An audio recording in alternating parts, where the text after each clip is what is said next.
I wanted to create a new slasher with their own style and their own kills and their own weapons, and a movie that has its own town. It's been a long time since we've had a new slasher mythology and universe and look and feel and characters.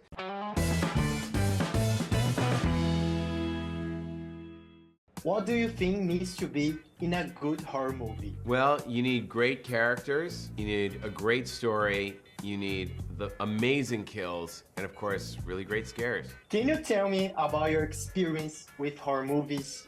And what about your favorite scary movie, favorite franchise? Sure. Well, I grew up in the 80s, watching everything that came out, every slasher movie in Massachusetts, which is the birthplace of Thanksgiving. So every holiday had a different slasher movie attached to it, except Thanksgiving. So it was the most obvious one to my best friend Jeff and I. So we would sit and think of all these kills. But our fun was after school on weekends, just renting as many horror movies as we could and ingesting everything. I mean, I saw Black Christmas, Halloween, My Bloody Valentine, April Fool's Day, Prom Night, The Prowler, Happy Birthday to Me, Mother's Day, Father's Day from Creenshow, Silent Night, Deadly Night, Pieces, Edge of the Axe, anything we could get our hands on.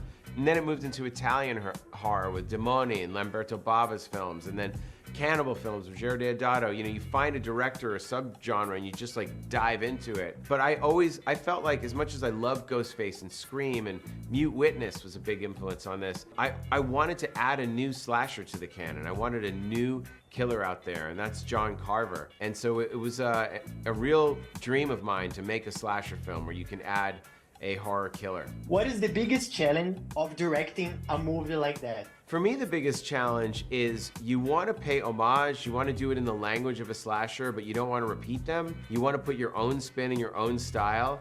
But there have been so many of them, you need to find an original way to kill people, an original way to scare people. And I felt like, at the beginning, I was like, oh man, I forgot how to do this, because it's been a while since I made a horror movie. But by the end, we were really, really in the zone and really kind of knew how to film where there's no dialogue, it's just pure cinema and pure terror. And those are the most fun scenes to shoot. But it is challenging. Look, that riot scene in the opening was the hardest thing I've ever had to shoot in my life. It took all my years of directing, preparing for it, but I think it all worked out. But the most challenging thing is coming up with a new way to kill somebody. What do you think makes this movie different from the others? Well, most of the slasher movies you see now are sequels and reboots, and they're fun, but they're the same killer that I've seen before. I love that mask, but I've been with that mask for a long time now.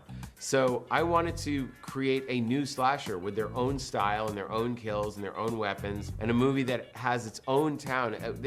It's been a long time since we've had a new slasher mythology and universe and look and feel and characters. And that's what I wanted to give to the fans, is the best night they've ever had at the movies, a great time where they go see it on a big screen, screaming at the top of their lungs, but something that a new generation could say, this is our slasher. Okay, can you send a quick message to all Brazilian fans? Hey everyone, I'm Eli Roth. I'm so excited for you guys all to see Bloody Sunday. It is going to be so much fun. You were so great to me on Hostel and all my other movies.